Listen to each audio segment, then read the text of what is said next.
lado. Recording is on.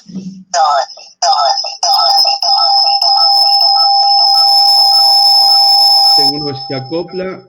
A ver. Ahí está. Bueno.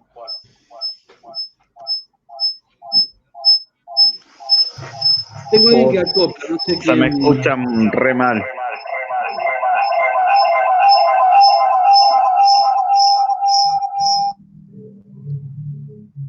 Ahí está. Había alguien que estaba acoplando el sonido. Parecía un antro de... Una nave espacial parecía. No, parecía una discoteca así de Ah, ¿no? mirá. De... No, yo no tengo experiencia, soy de otra época. La nueva acoplado con ritmo. generación. Yo vengo de otro. Bueno, listo. Ya estamos grabando. Bueno, le decía, tengo, como hablamos en las clases anteriores, normalmente yo no tengo problemas, si ustedes no tienen problemas, yo siempre hago 2 encuentros. Uno el sábado que corresponde, que es el sábado que ustedes tendrían que haber cursado presencialmente, y el otro al próximo sábado, siempre para ir viendo a ver cómo van evolucionando con la lectura, los trabajos. Bueno, se estuvo comunicando gente durante la semana, con respecto a las las actividades que había dejado. Esas actividades son de inicio, con una aproximación a lo que es esto de la introducción de la historia.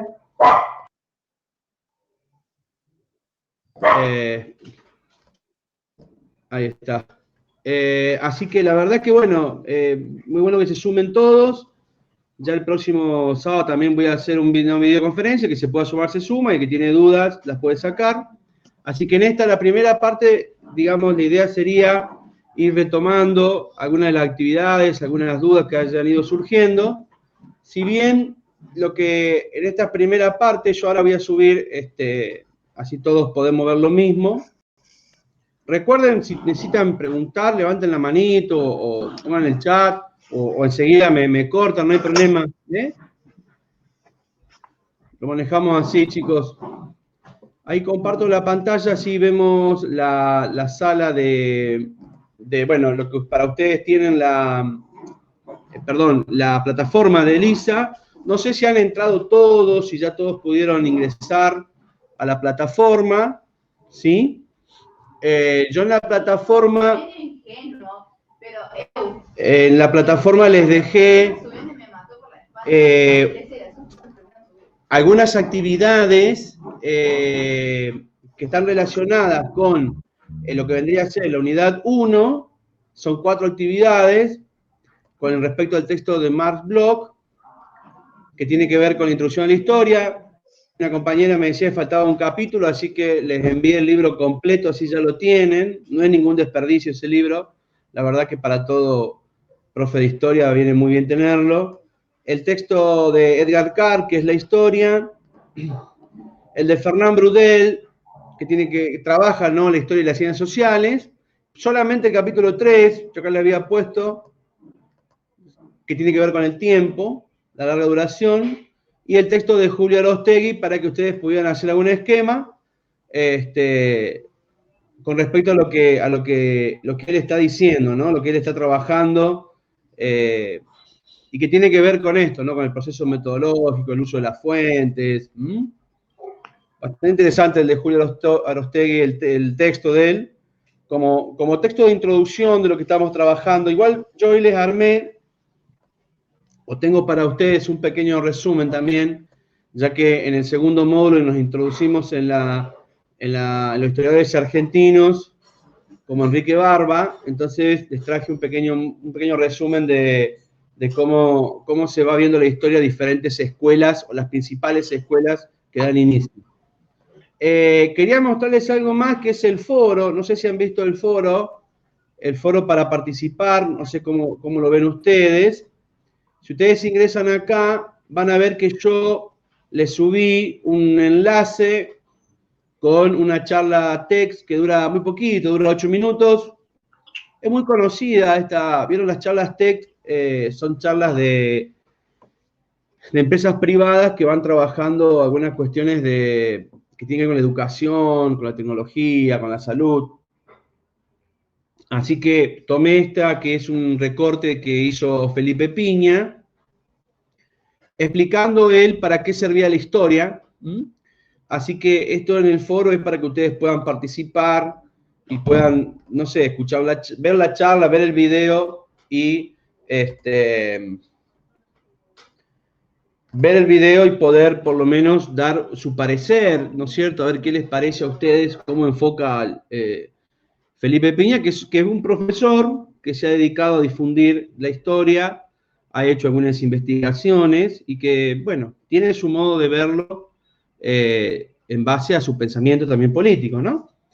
Yo siempre, no sé si lo hablamos en la clase pasada, pero bueno, los historiadores nacen de tres lugares diferentes, que uno es los que trabajan en la investigación, otros son los que trabajan los recursos, perdón, la investigación para producir contenido, otros que trabajan los recursos, es decir, que investigan las fuentes, que muchas veces después son un canal de alimentación, ¿no? Para futuras investigaciones, y los que difunden la historia, que también investigan, porque los que difunden en realidad buscan en el conocimiento obtener, digamos, diferentes visiones para poder difundir la historia, ¿no? Es decir, estos grupos de historiadores hacen eso, ¿no? Bueno, Felipe Piña es algo medio, digamos, como una mezcla de todo un poco, porque en realidad es un profesor,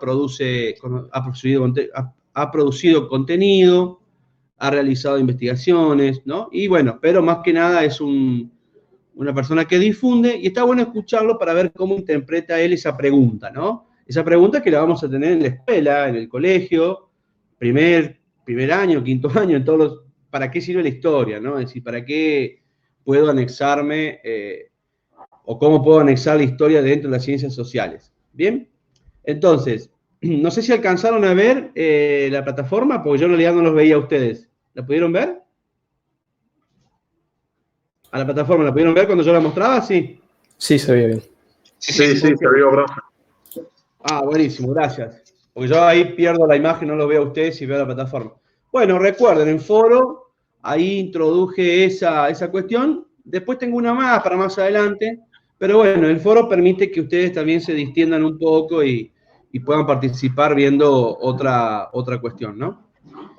Con respecto a los trabajos, bueno, no sé si han surgido dudas, si quieren comentar, que les haya parecido alguna duda, alguna cuestión que quiera comentar antes de que pasemos a ver las corrientes. Si les ha pasado, si comenzaron la lectura, si les fue fácil la lectura, si no fue fácil. ¿Cómo lo van llevando?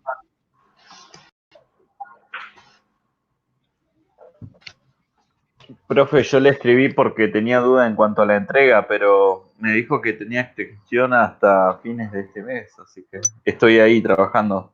En estos días seguro que lo subo. No le respondí, pero bueno, lo entendí. Ah, buenísimo. Bien, bien, bien. Sí, yo igual cualquier cosa ahora voy a empezando, estoy fijar. con Marblog.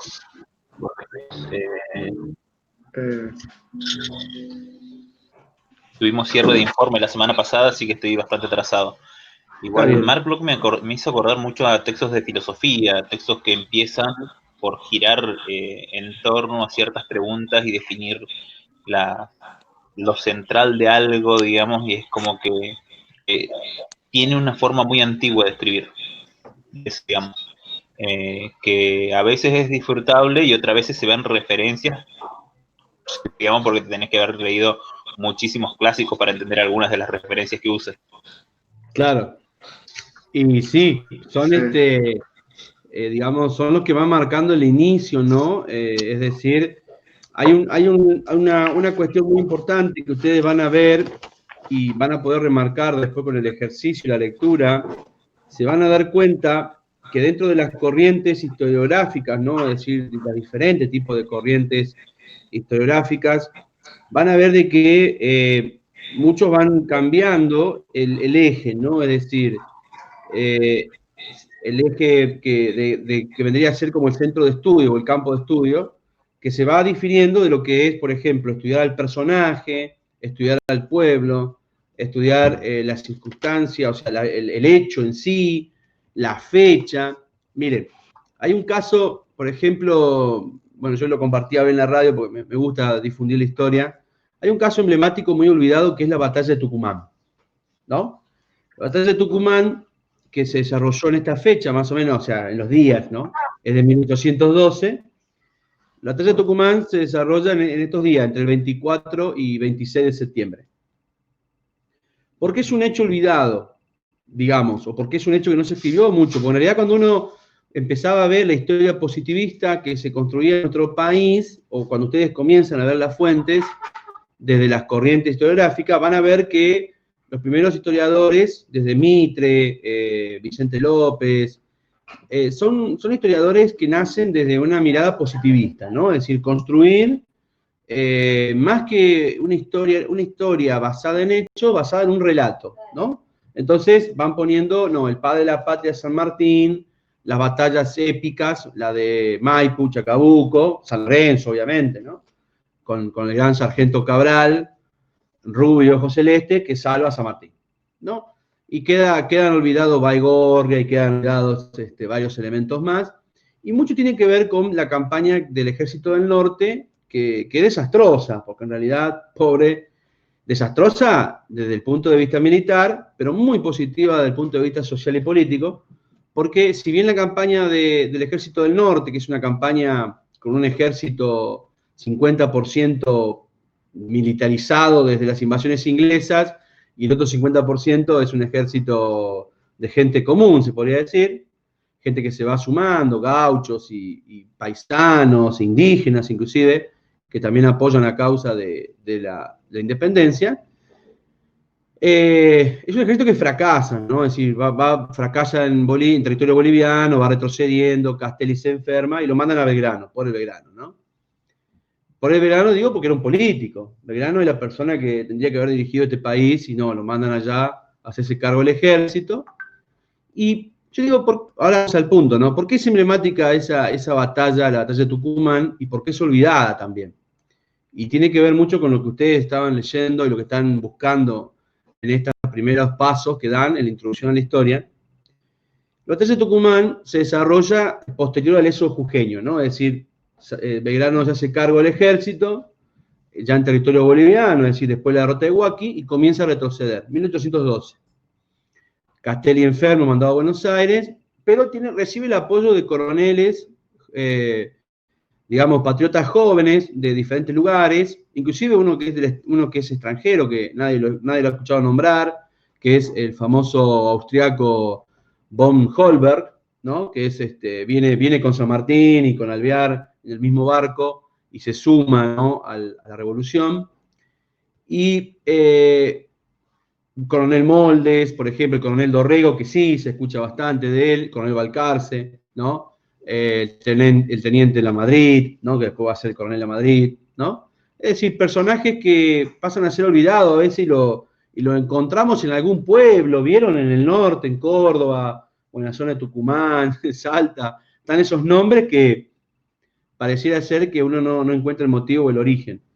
Y en definitiva, cuando uno empieza a buscar eso, empieza a ver que, bueno, la batalla de Tucumán tiene como esa cuestión, ¿no? Es decir, el retroceso del Ejército del Norte, desde Bolivia, en Salta, obviamente, toda la Salta era una Salta a favor de España, en esa época todavía, no entra en escena Güemes todavía, y cuando llegan a Jujuy, realizan lo que es el famoso éxodo jujeño, que por ahí lo han escuchado, lo han visto varias veces seguramente, hay varios historiadores que dan un buen punto de vista sobre lo que hizo Belgrano y por qué lo hizo, y van descendiendo más hacia el centro, porque las órdenes eran llevar al ejército del norte hacia Córdoba. Ese iba a ser el centro de defensa, ¿no? De esta contrarrevolución. Sí, ¿lo estoy aburriendo? Díganme, si no, paro. No, estamos esperando el centro. El desenlace. Claro, porque, o sea, no sabíamos si responder todavía el eje de la pregunta, digamos, de por qué era importante, ¿no?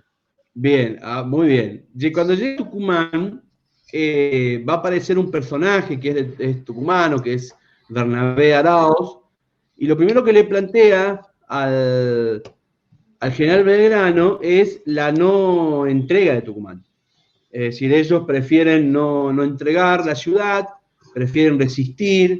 A esto los coroneles, obviamente, que tienen por ahí más formación militar, que no tenía Belgrano, le dicen que lo conveniente es retirarse, porque en realidad es una derrota asegurada. En el frente viene bajando lo que por ahí la historia no lo reconoce, pero que es un amigo de Belgrano, que es el famoso, porque es peruano, en realidad es americano también, es el famoso, en los libros aparece como John o Juan Pío Tristán, ¿no? General Pío Tristán, a cargo al frente de un ejército imperial muy importante, aproximadamente 5.000 hombres, contra los 1.600 más o menos que tiene el ejército del norte. En realidad tiene menos, tiene 1.200 y se le suman 400, 500 hombres más en Tucumán. Los famosos decididos de Tucumán se van a hacer llamar ellos, ¿no? Y aparece esa cuestión épica, porque el 24 de septiembre es el día de la procesión de la Virgen de la Merced, la Virgen que representa a los cautivos, a los que buscan la libertad, ¿no? Entonces, hay como una cuestión de conjunción, ¿no? Entre lo que Belgrano utiliza, esa cuestión, más el fervor del pueblo tucumano, el no querer rendirse, el no querer entregar ese bastión, y comienza, digamos, una defensa media disparatada, con un ejército dividido, y los sucesos de combate entre el 24 y el 26 de septiembre, que van a terminar con un suceso histórico, ¿no? Que es un triunfo del ejército del norte, prácticamente sin buscarlo, porque buscaban defender la ciudad simplemente, pero que termina con una cuestión que es el triunfo, ¿no? Justamente del ejército del norte, especialmente por la artillería, que von Holmer no escucha a Belgrano y dispara la artillería, se desparrama el ejército imperial. Dorrego pierde, pero Moldes le gana, pone cautivo a la artillería, es decir, y terminan, digamos, haciendo de que Pío Tristán suba hacia, digamos, escape hacia la zona de Salta, y que después al año siguiente, en febrero de 1813, produzca la batalla de Salta, ¿no? Que es la otra batalla que sí aparece en los libros, como batalla gloriosa, digamos. ¿Por qué la batalla de Tucumán, entonces, no aparece, digamos, bien representada o está olvidada en lo que es la historiografía argentina positivista? A ver, ¿respondemos? ¿qué les parece a ustedes?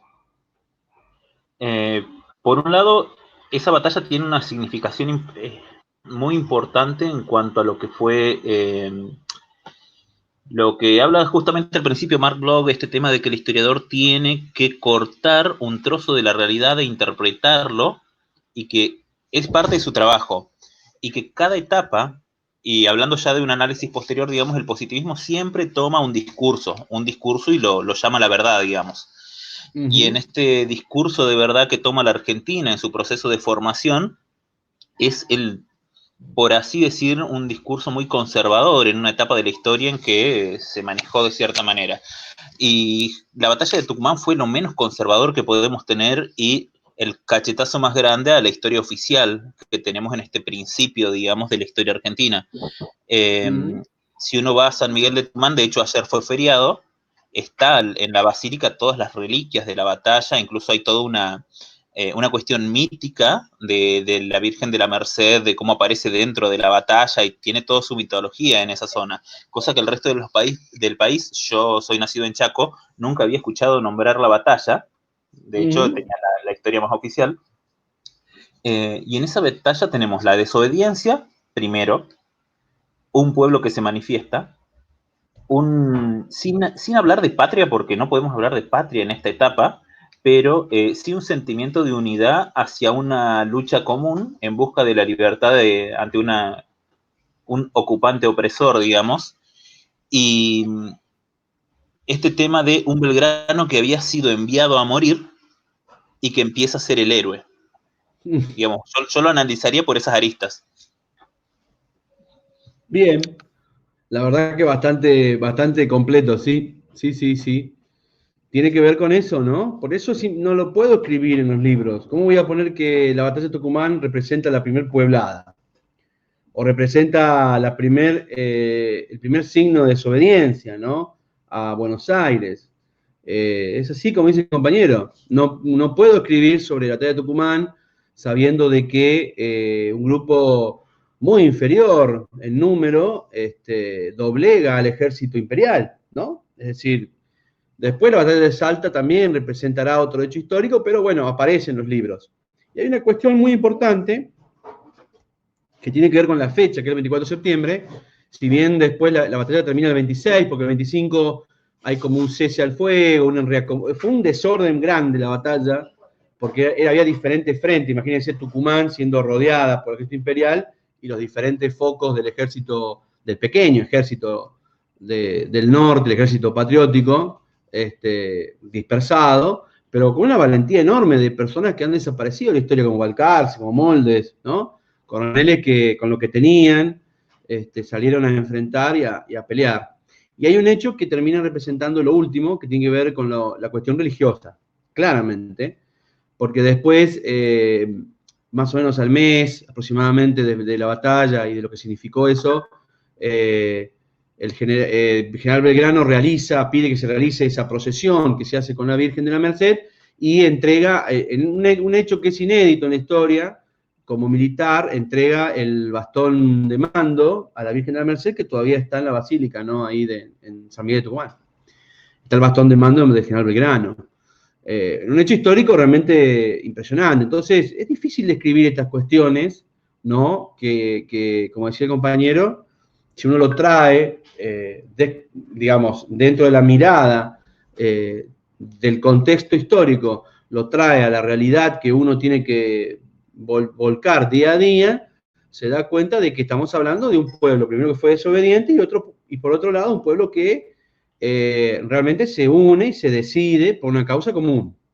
Llamémosle patria, llamémosle independencia, libertad, o simplemente no tener miedo a la opresión también, ¿no? Pero bueno, en ese contexto, por eso les traje ese ejemplo, y bueno, el compañero ahí lo pudo, digamos, resolver bastante bien, tiene que ver con cómo tomamos los hechos históricos y qué diferencia existen entre esos hechos históricos y los relatos históricos, ¿no? Donde aparece la cuestión donde aparece el relato, aparece la construcción de un discurso que va a estar sustentado simplemente en una opinión, en una ideología, en una cuestión política, o en una mirada también, ¿no? Por ahí alguien hablaba de la filosofía, claramente, varios de los historiadores y de las primeras corrientes historiográficas tienen que ver mucho con la filosofía, y ahora vamos a ver, en todo caso, por ejemplo, Max Weber, que es un otro historiador, pero también es un gran filósofo, ¿no? Y que tiene que ver con esto, ¿no? Es decir, por eso la escuela de los anales representa un cambio muy importante en lo que es la construcción de la historia, o cómo se interpreta la historia, cómo se construye, cómo se difunde, en lo que ustedes también vieron como en las cuestiones metodológicas, ¿no? Que después se terminan aplicando en el campo de la enseñanza o en el campo de la difusión. Es decir, mirar a la historia desde un punto de vista que tiene que ver ya sea por la cuestión de las fuentes, la cuestión de los hechos, y no por la cuestión simplemente de un discurso, ¿no?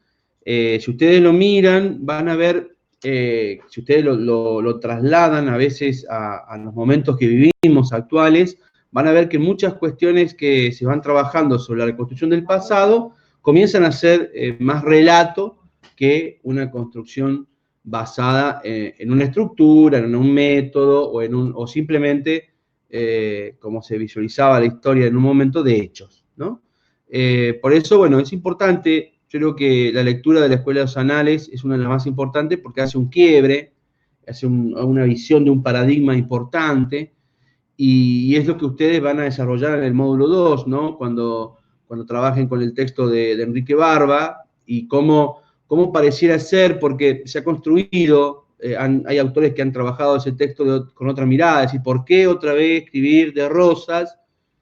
Y claro, porque Rosas es alguien que está prohibido en la literatura o en la historia argentina, porque es el gran tirano, porque es el gran caudillo, porque es el hombre que separó al territorio nacional, o por todo lo contrario, ¿no? Es decir, porque fue la persona que unificó, porque fue la persona que llamó a la paz, ¿no? Es decir, hay que ver cuál es la mirada, y Enrique Barba va a poner en su lectura, en su libro, en su investigación, fíjense que arranca con una pregunta, ¿no? Es decir, cómo llegó Rosas al poder, y que él trata de explicarlo con bastante, digamos, sentido, basado en hechos que él intenta demostrar de que han sido los hechos fundamentales que llevaron a que Rosas no solo llegara al poder una vez, sino llegara 2 veces, e inclusive en la segunda ocasión, con todas las famosas facultades extraordinarias, que desde ahí les heredamos, ¿no? Porque todos los gobiernos siguen pidiendo las facultades extraordinarias para poder gobernar.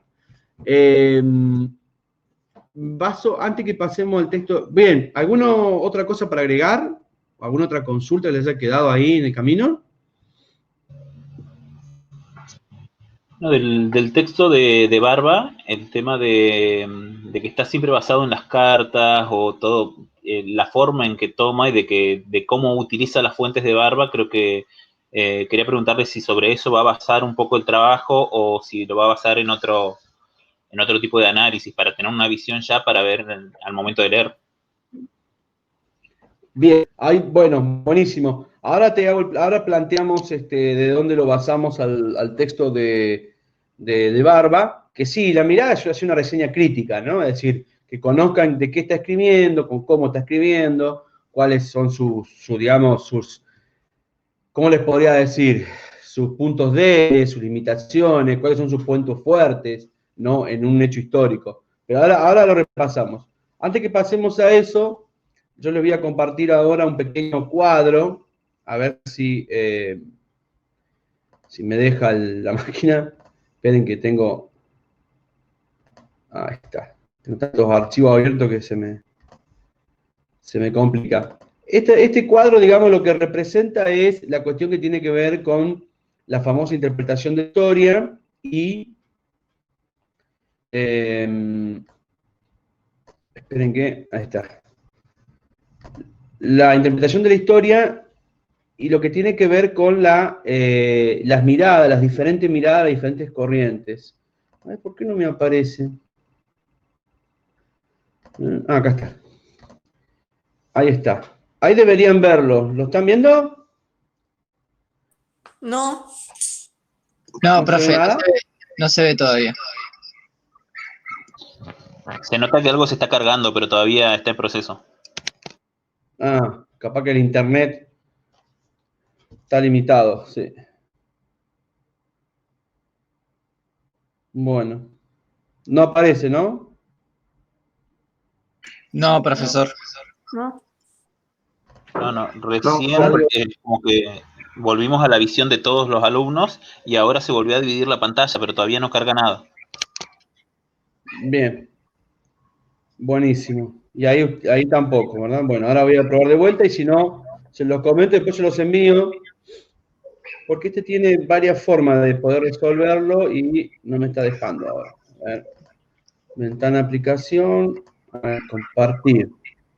Ahí va. ¿Ahí sí lo pueden ver? Sí, sí. Sí, ahí sí se ve. Voy a ver si lo puedo agrandar un cachito con el zoom. Sí. Ahora sí, ahora Porque ni sí. yo lo veo. Ni yo lo veo. Pero bueno, en realidad lo que resume son las principales escuelas, digamos que... Oh, ahí está.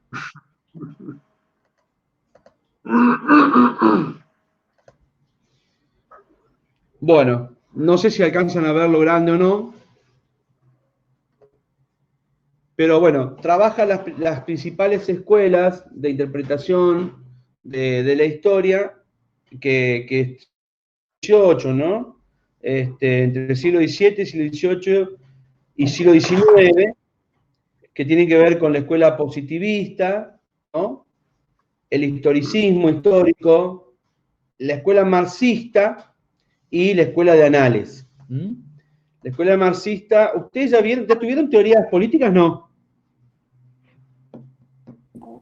Sí, pero... ¿Tuvieron teorías políticas? Buenísimo. Entonces, No, yo no. ¿cómo? En mi caso no he dado la materia esa, pero conozco. Ah, bueno. Tampoco yo Bueno, nunca cursé nada. Bueno, entonces, No bueno, sé si lo igual vimos con lo otro que nombre. no, no sé, como creo que estaría políticas, pero bueno, lo importante es que sepan, digamos, de que la corriente marxista es una corriente, digamos, que también trabaja la historia mirándola desde una construcción política, ¿no? Por eso en la definición o en el concepto de cada una, por ejemplo, si uno toma no sé, por ejemplo, el marxismo explica el desarrollo de la humanidad a partir de la lucha de clases, ¿no? O la lucha permanente de las clases sociales, ¿no? Y ese famoso conflicto entre los opresores, los oprimidos, ¿vieron? Que es una definición más política del marxismo. Bueno, en el caso de la historia marxista, busca eso, ¿no? Siempre está hablando de la permanente lucha de clases que venía de Karl Marx y de Engels, ¿sí? Los dos filósofos que trabajaban eso. Pero más que nada, también está la cuestión de la escuela de Anales, que es la que realiza, como reivindica la historia, realizando una construcción que se basa en hechos, si bien también en relatos, pero todos debidamente justificados a través de metodologías. Después yo los voy a pasar a esto por mail para que lo tengan. Es una ayuda a memoria, es decir, porque acá trabaja qué concepto o definición tiene cada uno, cuáles son las principales características, que esto es realmente muy importante, en, en las cuestiones de la historia, de qué características tiene el positivismo, qué características tiene la escuela de Anales o el historicismo, son realmente muy importantes para cuando uno lee un libro poder identificar cuál es la corriente que trabaja, ¿no? Más allá de que a veces uno termina identificándolo también por los autores, ¿verdad? Bueno, acá se me volvió a cerrar. Bueno, acá aparecen los teóricos, los principales teóricos, ¿no? Obviamente que en la escuela de Anales, Bloch, Febre y Braudel son los tres principales, pero también menciona, por ejemplo, a los positivistas, que es Auguste Comte y Saint-Simon, Max Weber, en el caso de Los historicistas.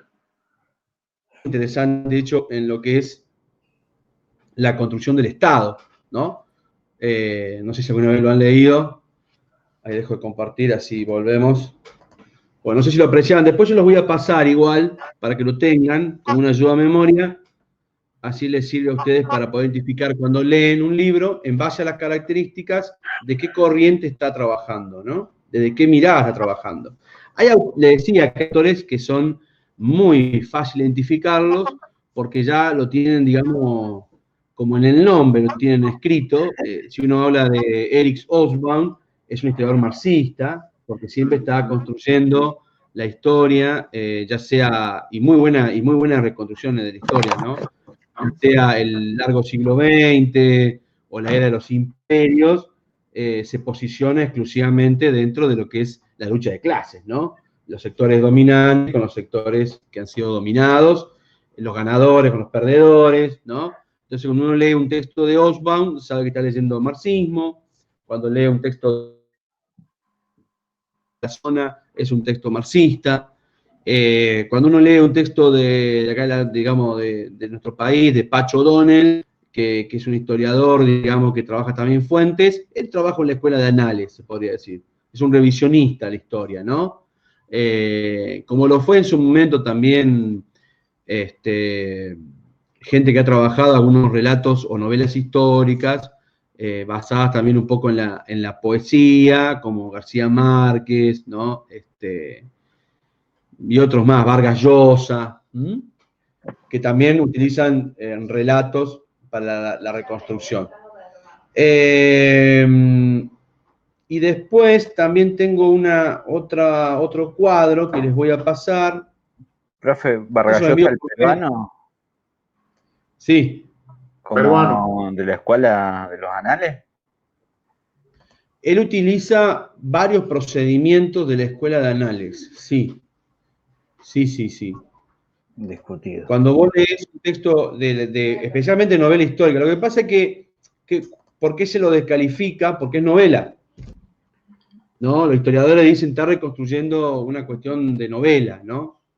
Pero cuando vos buscas un texto de Vargas Llosa trabajado en una novela histórica, vas a ver de que trabaja con una mirada basada en una metodología o en el uso de las fuentes para basar, obviamente que va a tener su impronta, ¿no?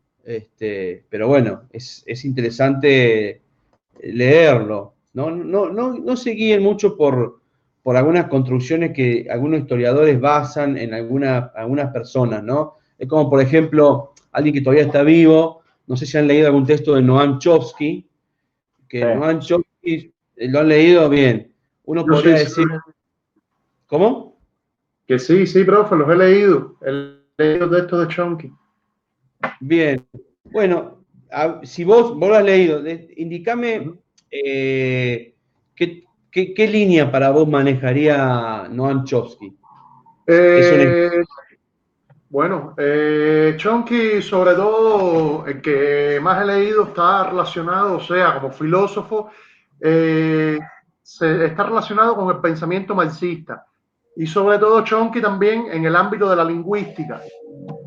Tiene importantes estudios y aportes, ¿no? En esas áreas que se ha dedicado. En mi caso, he leído de Chomsky, o sea, yo soy cubano. En Cuba, de una u otra manera, Chomsky siempre ha tenido vínculos con la revolución cubana de los intelectuales de América, ¿no? Ha sido Sí. los que más ha prosperado, ha estado apoyando a Cuba.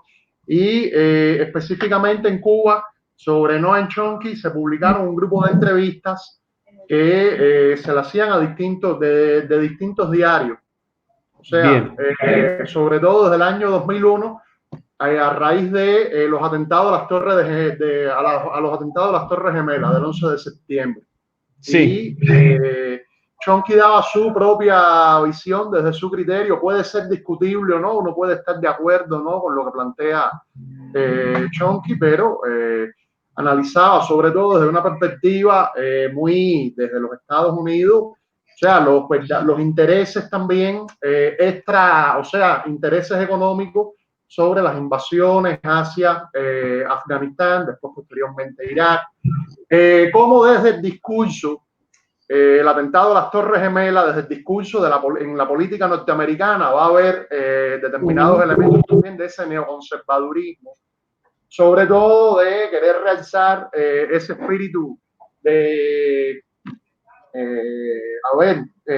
reverenciar lo norteamericano, ese nacionalismo, la lucha en contra la lucha en contra de un islamismo, del Islam, También. satanizar ese Islam, como eso tuvo determinados objetivos desde el plano político, satanizar, ver negativamente la figura de Osama Bin Laden.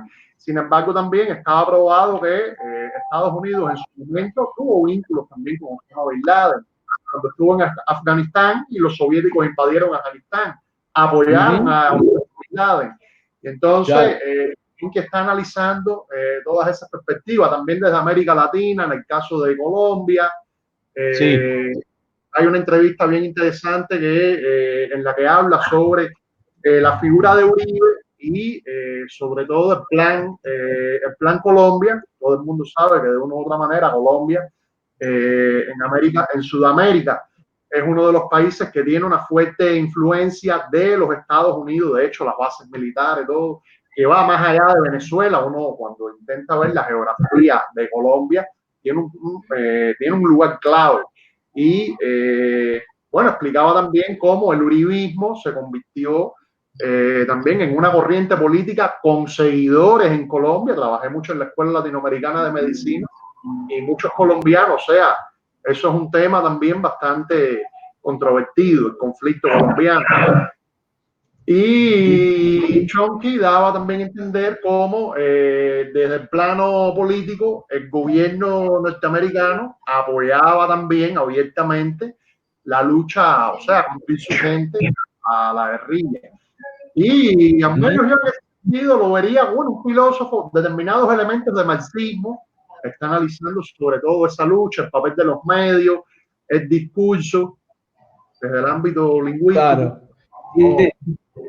Sí, sí, sí, sí. Tiene una muy bueno tu análisis. Has leído bastante de Noam Chomsky.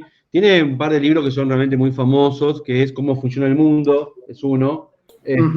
Publicó uno el 9 de septiembre también.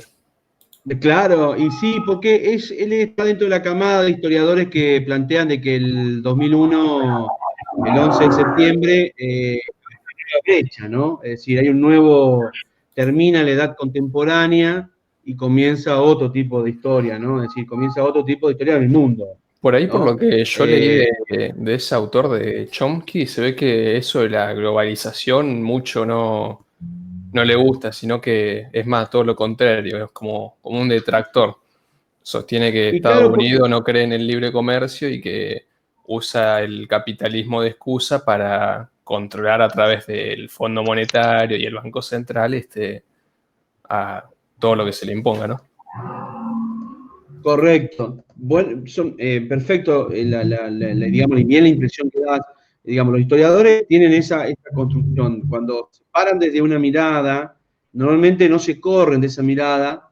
Entonces, claramente, los historiadores, digamos, toman, por ejemplo, en este caso, el marxismo. Entonces, todo lo que él construya va a ser basado en estas cuestiones, ¿no? En las cuestiones que tienen que ver con un sector dominante, un sector preponderante sobre otro, a nivel social, a nivel político, a nivel económico, a nivel tecnológico, ¿no? Y está dentro de la...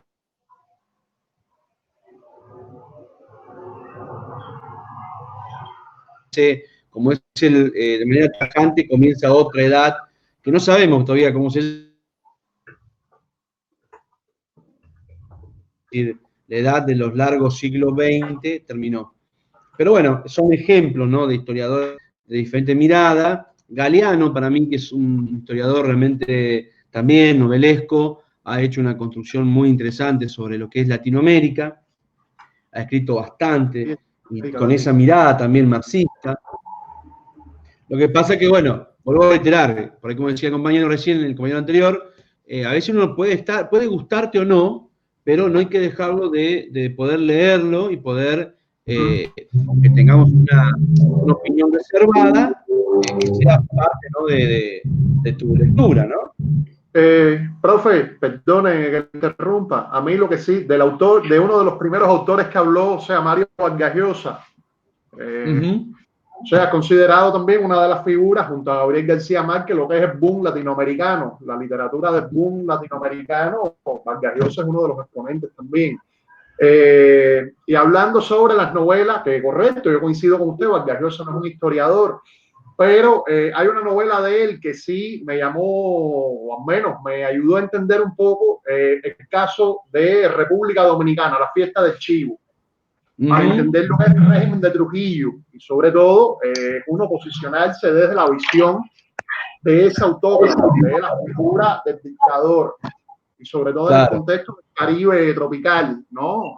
Todo el mundo a veces cuando habla de dictadura, gobiernos militares, todo el mundo lo piensa más bien desde acá, desde Sudamérica, en el Caribe también, ¿no? Hubo gobiernos, bueno, Castillo, Batista en Cuba, el propio Somoza en Nicaragua, pero en la fiesta del Chivo, sin ser un historiador, o sea, sin ser un libro de historia netamente, pero te ayuda a comprender lo que es el contexto de lo que fue la dictadura trujillista en Dominicana. ¿No? Y esos son recursos que cuando ustedes tengan que estar en el aula trabajando historia latinoamericana, por ejemplo, que no lo van a encontrar en los manuales preparados para las escuelas secundarias, pueden utilizar un texto de ese libro, un texto de Galeano. Las Venas Abiertas de América Latina para mí es un texto que tendría que trabajar en una escuela secundaria. Profe, como historiador, ¿no? Es decir, no debería no ver el texto de Galeano. Galeano tiene, o sea, fue una época en que fue el boom, creo que en los 90, en cómo entró dentro de todo lo que es el proceso didáctico que sé, o sea, en todos los profesores que hoy ya están por jubilarse, vivieron una etapa en que Galeano tuvo su boom en cuanto a la nueva forma de ver la historia. Y en cuanto a ese boom, digamos, se tomó un punto de vista y se le dio mucho valor. Me tocó escucharlo Galeano en persona una vez, estaba dando una conferencia, y él reconoce algo que hoy por hoy no se dice mucho, reconoce que él tenía muy poca evidencia historiográfica, siguió más que nada por cosas que dice la gente, pero no tuvo evidencias en la mayoría de lo que fue la escritura de Venas Abiertas de América Latina. Es como que sí existió gran parte de eso, pero tiene mucho de ficción el libro. Claro. Pero vos fíjate, si vos tuvieras que calificar, si alguien te pidiera, decime vos qué corriente o de interpretación, de qué escuela te parece a vos que pudo haber escrito Galeano ese libro, ¿qué responderías? ¿Cuál sería la mirada historiográfica? Marxismo está netamente en la lucha de clases como la base de su punto de vista. Claro, pero fíjate como bien vos decís que utiliza mucho relato. Ujú. ¿No? Claro. Por eso, claro. a veces muchas personas que trabajan historiografía, inclusive algunos que, digamos, son muy reconocidos, entran en jaque y entran digamos, a debatir si no están, digamos, basando más una cuestión ideológica, filosófica o política, más que historiográfica, ¿no? ¿Por qué? Porque toman a veces el relato. Más allá, en mi expresión, Galeano cuando trata de darles... Yo creo que él trata de hacer una historia media como folclórica, ¿no? Es decir, basada cuando él habla del rey del azúcar, el rey blanco, ¿no? Es decir, cuando él se va refiriendo a las cuestiones, porque es una historia más pareciera ser, y por eso se define como marxista, porque tiene mucha relación con la cuestión económica, ¿no? Es decir, cómo lo económico está en juego. Y ha sido la dominación, ¿no? El centro de dominación de América. La explotación de los recursos. Pero bueno, bien ahí. Bien en la definición, bien. La verdad que vamos excelente. Y podemos así hablar de un montón de autores y se nos va a ir toda la noche.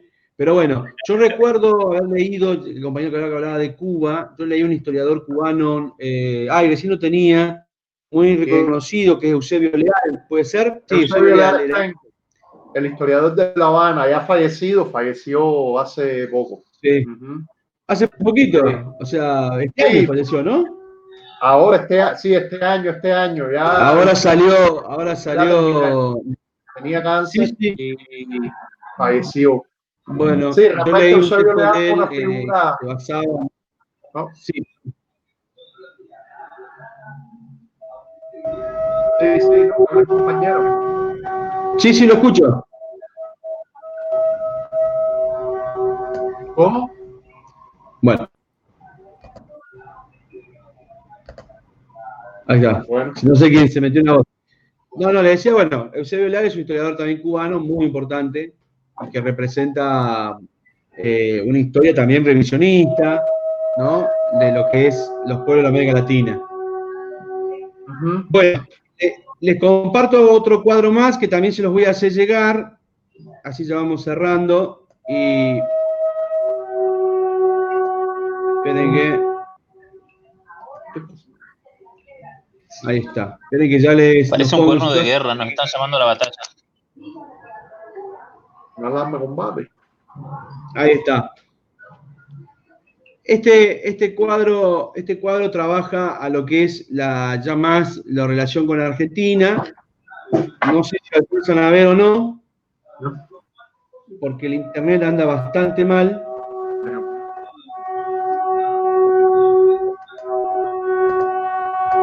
Bueno, ahí, fíjense, tienen, digamos, lo que se conoció como la historia oficial, que es bien positivista, de Mitre, de Vicente Fidel López, ¿no? La nueva escuela a partir del siglo XX, Ravinani. Hay varias cuestiones que pueden trabajar de ellos. Acá está Enrique Barba, en la nueva escuela histórica. Y acá aparecen las características. Vuelvo a reiterar, estas cuestiones les sirven a ustedes para poder tomar un texto, ¿no? Como por ejemplo el de cómo llegó Rosa al poder y definir. Este texto está basado en la nueva escuela histórica porque tiene estas características, ¿no? Y algunas de ustedes las van a tener que ubicar durante la lectura. Después está la revisión, el revisionismo histórico, que no ha cesado, que sigue todavía, va, digamos, produciendo material, que comienza en la década del 30, final de la década del 20. Ahí aparece Scalabrini Ortiz, Norberto Galasso, José María Rosa, un histórico, bueno, Arturo Jaureche, otro, varios que han trabajado la historia desde el revisionismo histórico, que tiene, que aparentemente también tiene lo nacional, la cuestión que tiene que ver con lo antiliberal, ¿no? Pareciera ser más marxista que otra cosa, pero bueno, se denomina revisionismo histórico. Después aparece la historia social o la famosa nueva historia, que después del golpe del peronismo, ¿sí? Con Romero, Tulio Perindongui, ¿sí? Acá aparece hay un autor que es José Charamonte, que es un autor bastante, de la nueva escuela, bastante, podríamos decir, si bien es una nueva escuela, y van a ver ustedes por qué tiene que ver esta nueva escuela, con la cuestión narrativa, con la cuestión de la modernización, ¿no? Aparece, ¿cómo les podría decir?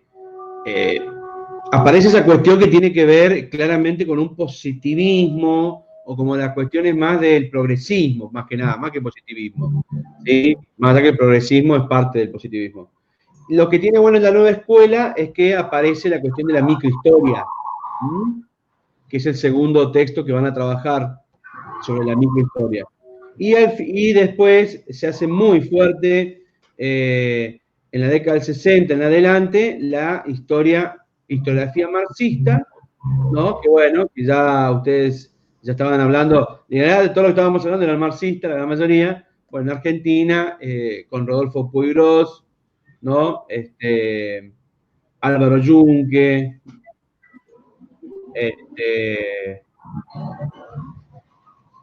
Milcíades Peña, Campione, son todos los historiográficos, digamos, los historiadores marxistas que se van a aparecer en el 40, y acá aparecen los contextos políticos que tienen que ver dónde se va apareciendo cada uno, y explica por qué, y acá aparece, digamos, la historiografía que tiene que ver con la construcción de la historia oficial, es la que conforma el Estado Nacional, ¿no? Que hablábamos al comienzo con respecto a la batalla de Tucumán.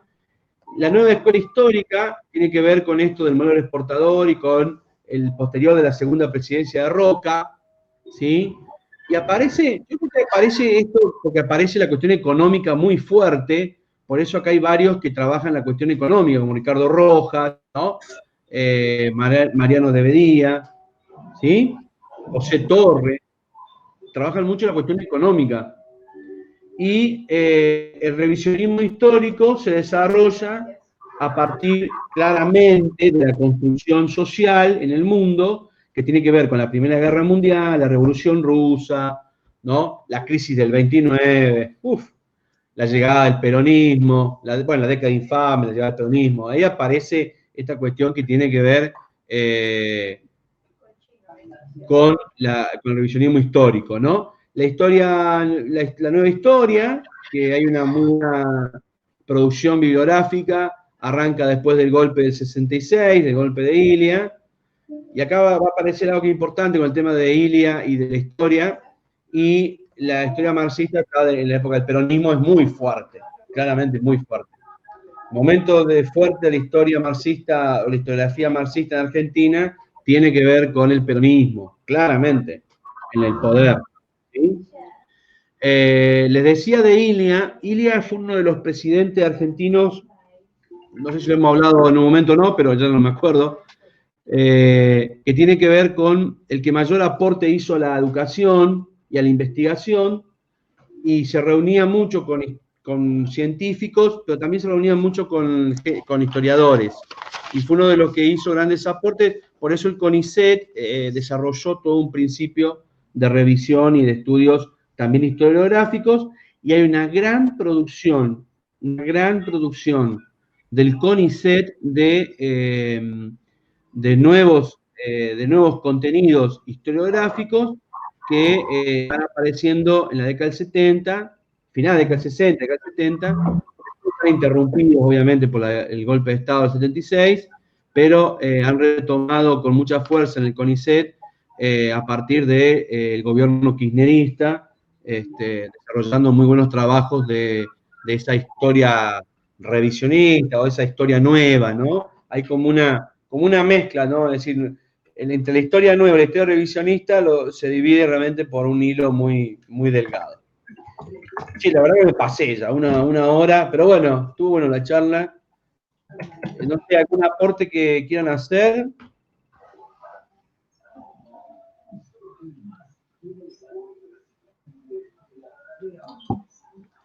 ¿No? Bueno.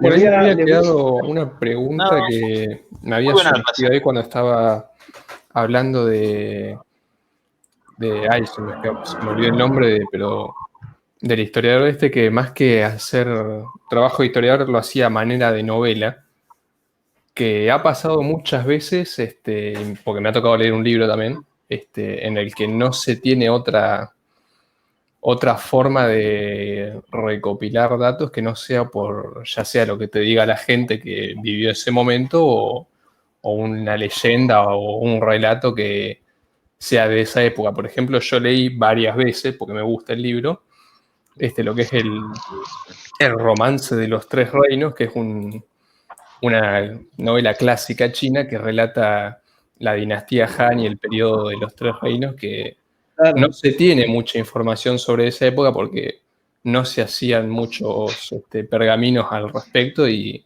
es todo leyenda. Recién ahora se está pudiendo descubrir más o menos qué fue lo que verdaderamente pasó. ¿No hay así como a qué corriente se apega más cuando se está en esa situación?